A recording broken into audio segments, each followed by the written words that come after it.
కావాలంటే వాళ్ళని వెళ్ళి రమ్మను. నేను తర్వాత వెళ్ళి చూసొస్తాను. అంతేగాని వీళ్ళతో మాత్రం వెళ్ళను. మేం వెళ్ళం, వాణ్ణే వెళ్ళనివ్వండి. మీ తాతయ్య కోలుకునే వరకు ఇక్కడే ఉంటావుగా? ఇక్కడ కమాల్ స్నేహ మీరు కూడా వెళ్ళిపోండి. నువ్వు పోరా వెళ్ళిపో. నేనేం వెళ్ళట్లేదులే. నిజమేనా? నిజంగానే. ఇప్పటి వరకు జరిగింది చాలు. ఇకనైనా సంజయ్ జీవితం ఓ ఒడ్డుకు రావాలంటే తనకు వెంటనే పెళ్లి చేయాలి. పెళ్ళా? తనింకా చదువుకోవాలి కదా తాతయ్య. చదువుకోవాలనే ఆశ ఉన్నా చదువుకోగలిగే పరిస్థితి అయితే లేదు. ఇప్పటికే నలుగురు నానా రకాలుగా మాట్లాడుకుంటున్నారు.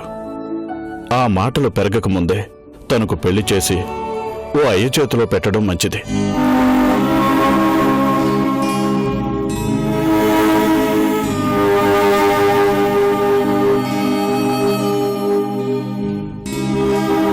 ఇదే మాట తనతో అంటే వినడం లేదు. పెళ్లి చేసుకోనని మొండికేస్తుంది.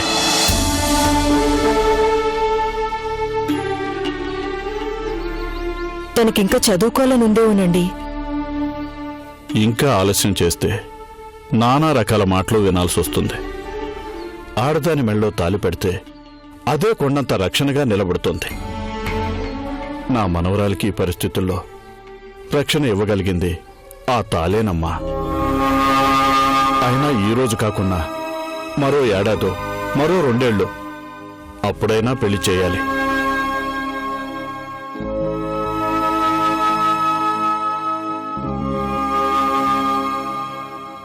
నువ్వే ఎలాగైనా తనకి నచ్చ చెప్పాలి.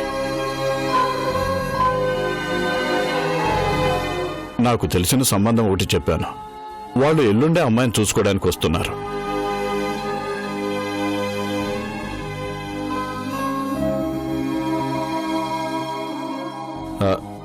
కాస్త నువ్వే ఎలాగైనా సంజయ్కి నచ్చ చెప్పాలమ్మా.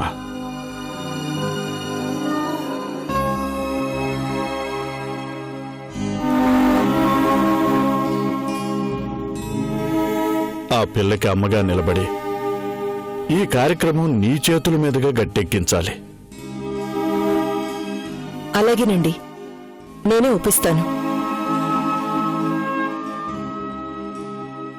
మీరు పెళ్లి వాళ్ళని రమ్మని చెప్పండి.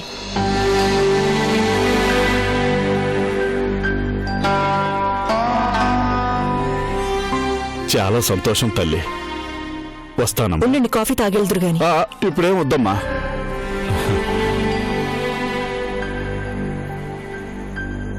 మమ్మీ, సంధ్య కప్పుడు ఆయన చెప్పిందే న్యాయం.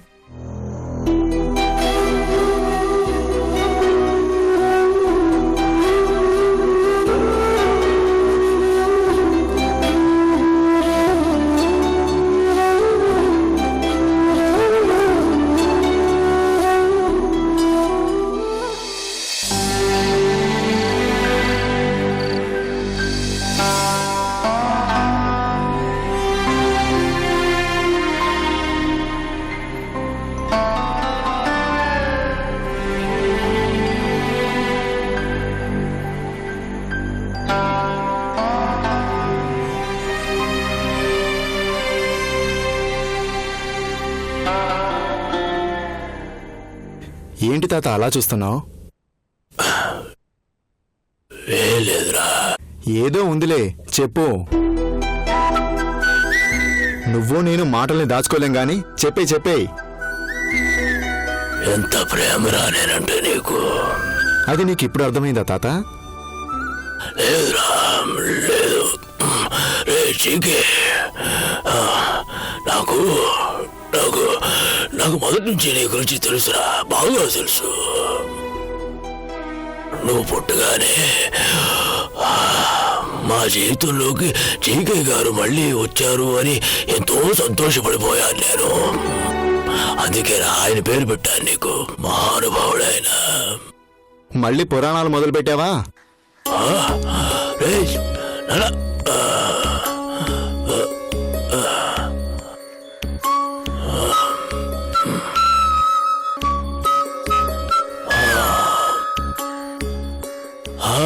పళ్ళు తేవడానికి వెళ్ళావా, ఇంకా పారిపోయావు అనుకున్నాను. అరే నాన్న చీకే, పురాణం కాదురా.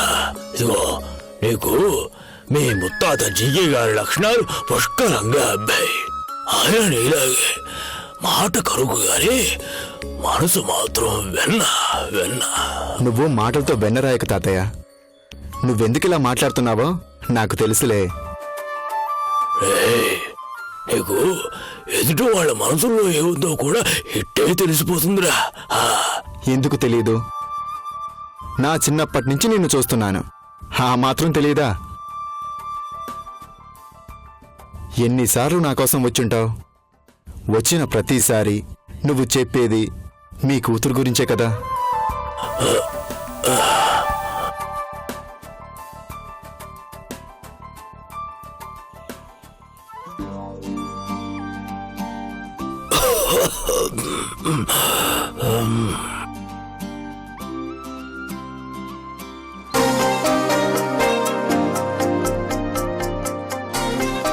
చిన్నగా అటు తిప్పి ఇటు తిప్పి అక్కడికే తెస్తావు. అవునరా, సరే నేను అటు తిప్పి ఇటు తిప్పి అక్కడికి వస్తాను. నేను అన్నిసార్లు అడిగినా ఎన్నిసార్లైనా నువ్వు ఒకటే సమాధానం చెప్తావు, కానీ ఒక్కసారైనా నేను ఎందుకు చెప్తున్నాను అర్థం చేసుకోవాలా? సరే నేను బయలుదేరుతున్నాను. వద్దురా వద్దు, నా మాట వినరా, కూర్చో కూర్చోరా, నా మాట విని కూర్చో. ఎందుకు అంత కోపం? నాకేం కోపం లేదు. అది కాదురా నాన్న, నువ్వు మామూలు మనిషివి కాదురా. జీకే గారి ఆస్తి మొత్తానికి నువ్వే మొదటి వారసుడివిరా నువ్వు. ఆయన ఏ ఆశయంతో అయితే ఆస్తిని కూడబెట్టారో ఆ ఆశయం నెరవేరకుండానే ఆస్తి మొత్తం ట్రస్టులో ఉంది. నువ్వేమో అది పట్టించుకో. చూడు తాత, నాకు ఆ ఆస్తులన్నా ఆ మనుషులన్నా పడదు. ఈ విషయం ఎన్నోసార్లు చెప్పాను. నేను పట్టించుకోలేదు, పట్టించుకోను కూడా. ఎందుకంటే నేను నాలా బతకడం ఇష్టం. నేనొకటి అడుగుతాను, చెప్తావు తాతయ్య? నువ్వు ఆస్తి సంపాదించావా? మామయ్య అది అనుభవించాడా? ఏ మీరు కష్టపడి పైకి రాలేదా? నేనెందుకు కోటీశ్వరుడిగా బతకాలి? అలా నాకిష్టం లేదు. కాదంటే చెప్పు, నేను నీకు దూరంగా ఉంటాను. వద్దురా నాన్న, అంతమని మాత్రం చేయకు. నువ్వు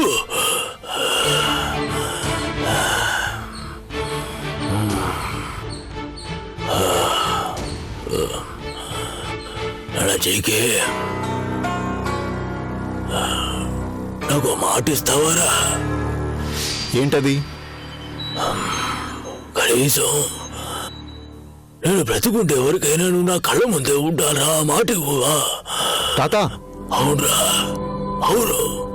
చూసావుగా, నేను ఎవరి దగ్గరికి వెళ్ళడం లేదు, కానీ నువ్వు మాత్రం నాతోనే ఉండాలి, నా కళ్ళ ముందే ఉండాలి అని కోరుకుంటున్నాను.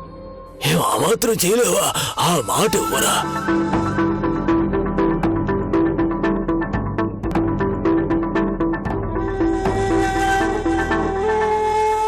సరే తాత.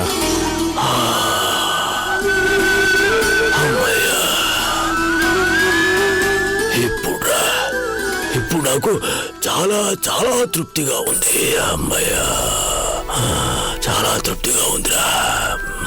రే తాత, ఇప్పటికే బాగా ఆలస్యమైనట్టుందిగా.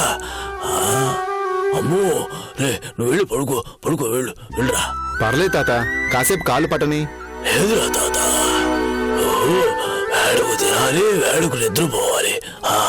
వెళ్ళు పడుకో, వెళ్ళు. సరే తాత, అలాగే.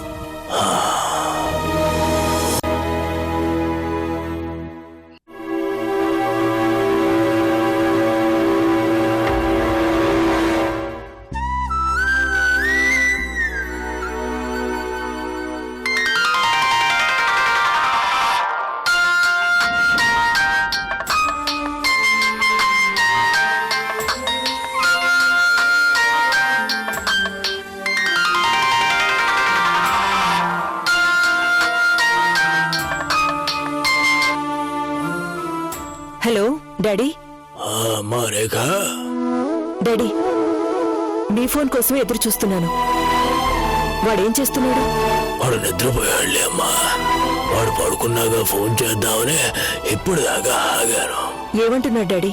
అమ్మా, నీకు విషయం చెప్పురా. వాడికి నేనంటే ఎంతో ప్రేమో తెలుసా? పిచ్చి తండ్రి. నాకు ఒంట్లో బాగాలేదనగానే కంగారు పడి హడావుడిగా పరిగెత్తుకుంటూ వచ్చాడా. ఇక్కడికి వచ్చాక నా కాళ్ళు పడుతున్నాడు, నాకు జ్యూసులు తీసిస్తున్నాడు, వాడే వంట చేస్తున్నాడు, నన్ను ఎంతో బాగా చూసుకుంటున్నాడంటే నమ్ము. పోనీలేండి డాడీ, వాడు మీకైనా దగ్గరైతే అంతే చాలు. మళ్ళీ ఇక్కడికి రాకుండా చూడండి. అమ్మా రేఖ, ఇదిగో అదే ఉండదమ్మా. వాడు నాకు మాట ఇచ్చాడు. వాడు నా కళ్ళ ముందే ఉంటాను అని నాతో చెప్పాడమ్మా. మాట తీసుకుని కట్టిపడేయడం కోసమే నేను ఇదిగో ఇలా నాటకం ఆడాల్సి వచ్చింది.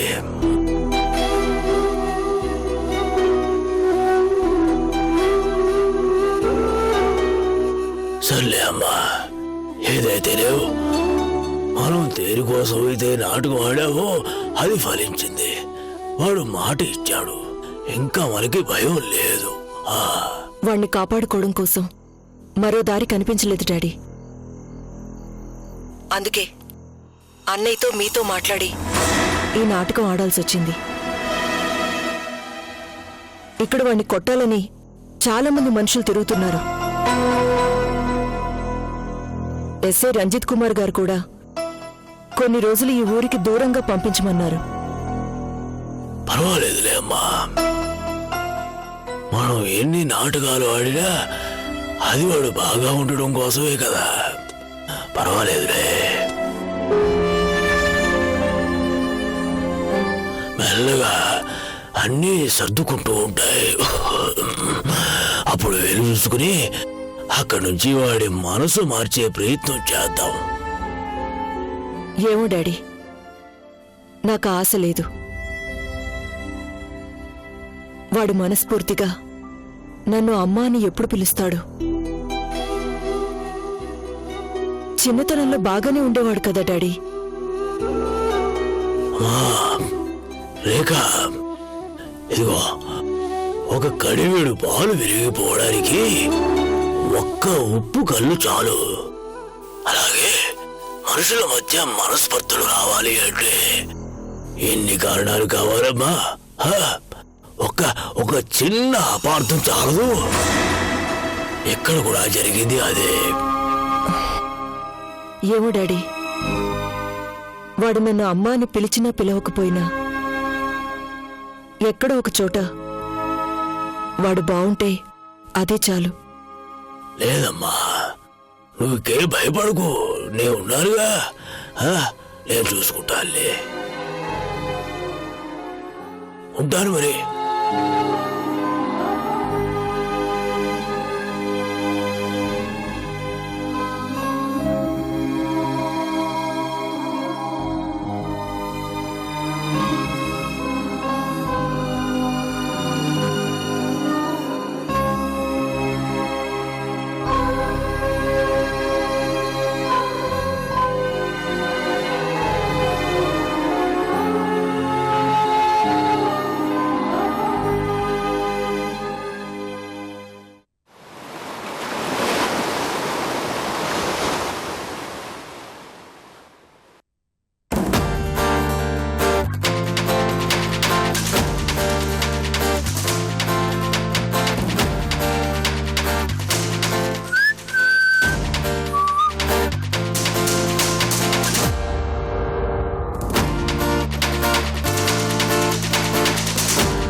ఏంట్రో చాలా హ్యాపీగా ఉన్నట్లున్నావు, ఏంటి విషయం? చిన్నపిల్లవాడివి, నీకెందుకురా అవన్నీ? ఏంటి, నేను చిన్నపిల్ల అన్నా? మరి కాదా? అమ్మాయిని చూస్తే కిలోమీటర్ దూరంలో ఆగిపోతావు, నీకెందుకురా? నీ అంత ధైర్యం అందరికి ఉండొద్దు. అది సరే, మనం ఎప్పుడు బయలుదేరుతున్నాం? మనం వచ్చిన పని అయిపోయిందిగా.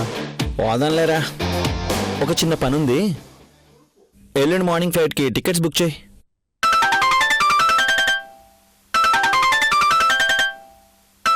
ఇదిగో మీ డాడీ. నేను బయటికి వెళ్ళాను చెప్పు. Sir good morning sir. Phone సంజయ్కు. సార్ తను పక్కనే ఉన్నాడని నాకు తెలుసు. ఇవ్వు.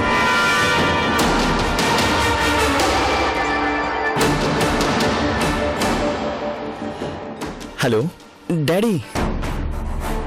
ఏరా ఇంతవరకు రాలేదే? ఏ అక్కడే సెటిల్ అయిపోతావా?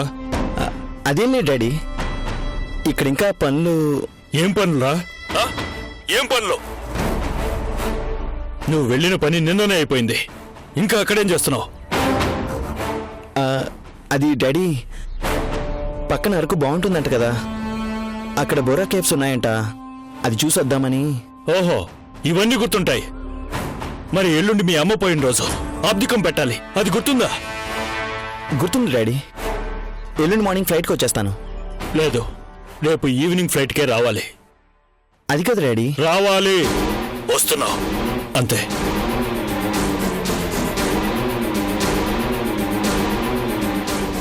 రేపు ఈవినింగ్ ఫ్లైట్ బుక్ చేయనా? చేయరా, మనకి బోల్డ్ అంత టైం ఉంది కదా. అరకు వెళ్ళి రావాలంటే ఈ రోజంతా పడుతుంది, అక్కడే స్టే చేయాలన్నావు కదా. నేను ఎందుకు వెళ్తాను రా అరకు, అయినా అక్కడ ఏముందిరా, అందమంతా ఇక్కడే ఉంది. ఆ రియల్ ఎస్టేట్ అమ్మని పడేసావు కదా, ఇంకేముంది? మనసుతో చూడాలి గాని అన్నీ అందాలేరా. మనకింకో పార్టీ దొరికిందిలే. ఎవరు? ఈ హోటల్ సీఈఓ స్వప్న. ఎవరు? అమ్మాయా? ఇదెప్పుడురా? ఇదిగో కానీ కింద వెయిటింగ్. సర్లే గాని నేను వెళ్తున్నాను, బాయ్.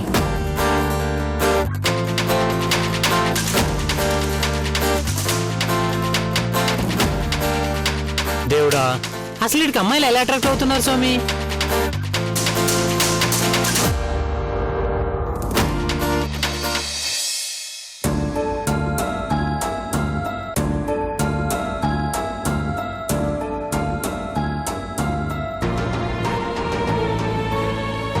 తాతయ్య, తాతయ్య, మనం వెంటనే వైజాగ్కి వెళ్ళాలి తాతయ్య, బయలుదేరు.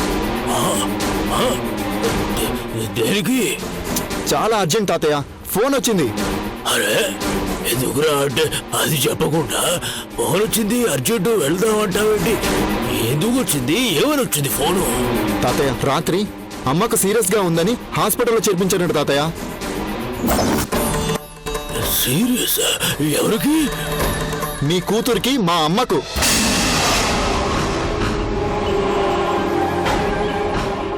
ఏమిటా నువ్వు చెప్పేది?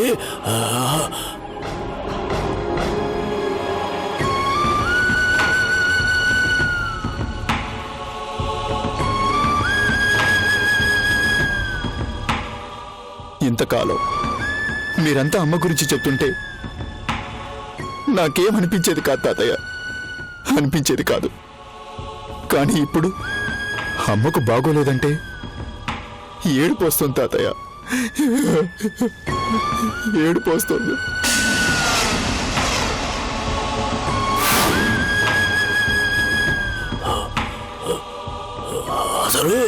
అసలు ఏమి జరిగిందట్రా?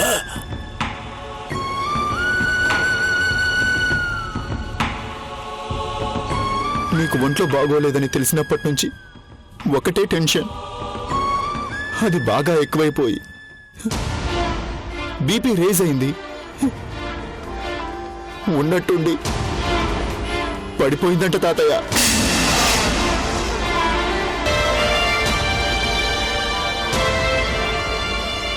నా గురించి టెన్షన్ పడిందా? అబద్ధం, అబద్ధం. ఏంటి తాత అబద్ధం? అవతల అమ్మకి సీరియస్ గా ఉందని చెప్తుంటే వినవే? రాత్రి నుంచి అమ్మ హాస్పిటల్లోనే ఉందట. అదేలా సాధ్యంరా? రాత్రి నేను మాట్లాడాను కదా తనతో. ఏం మాట్లాడావు? ఏం మాట్లాడానంటే ఇక్కడ నాటవాడిని నేను పిలిపించడం, అది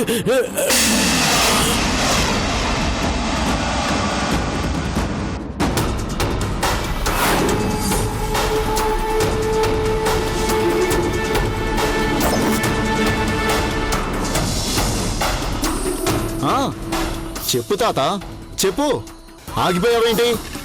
నన్ను నాటకం ఆడి ఇక్కడికి పిలిపించావు కదా. అది కాదురా. రాత్రి నువ్వు మాట్లాడిందంతా నేను విన్నాను తాతయ్య.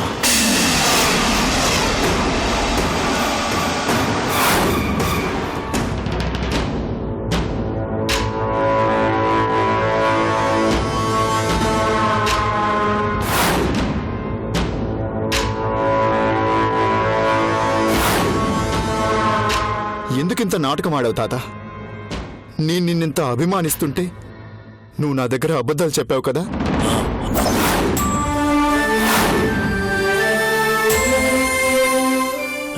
అది కాదురా గోపాలకృష్ణ, అసలు విషయం. వద్దు తాతయ్య, ఇంకేం చెప్పొద్దు. నేను తనతో కలిసి రానన్న తర్వాత కూడా నిన్ను చూడ్డానికి మీ కూతురు రావాలి, కానీ రాలేదు. నాకప్పుడే అనుమానం వచ్చింది.